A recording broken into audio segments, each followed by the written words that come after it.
tough acts to follow. You know, Doug talked a lot about my father, and I remember about 10 years ago, we were in Gwinnett, Illinois, the suburban Chicago town we grew up in, and we had gone to a Sunday Mass and then went to Starbucks. And we were all sitting around having coffee, and my father, who, you know, kind of had Doug's sense of humor, turned to our daughter, Sarah, who's at the time was maybe 25 years old, and he said, Sarah, when are you getting married? And Sarah said, oh, Grandpa, that's kind of embarrassing, I don't know. He said, why would you ask me that?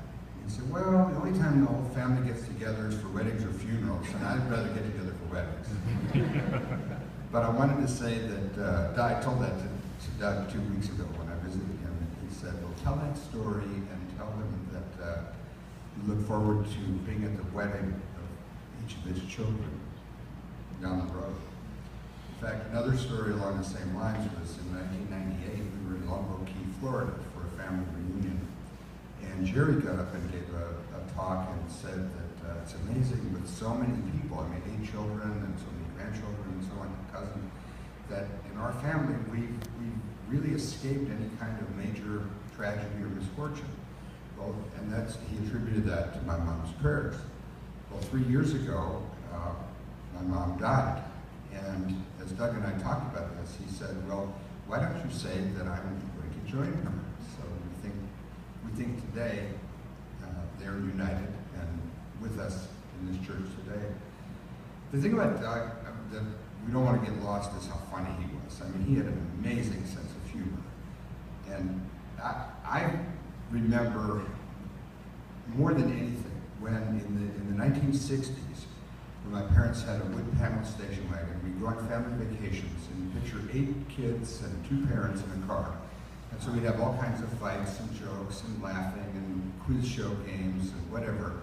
And it was always noisy. And then at some point, everybody would just sort of get exhausted and fall asleep. And as soon as that happened, it was completely quiet. My father, who, like I say, had a great sense of humor, would sneeze. But when he sneezed, he didn't just do a normal sneeze. He would totally exaggerate to wake everybody up.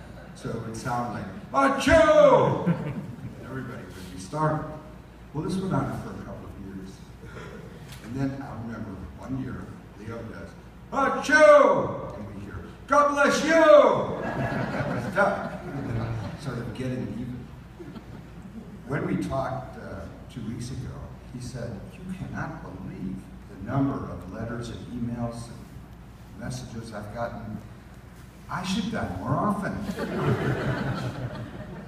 Well, the truth is he's living with all of us, and especially with his children, with Courtney, with Peter, with Julie, and with Catherine.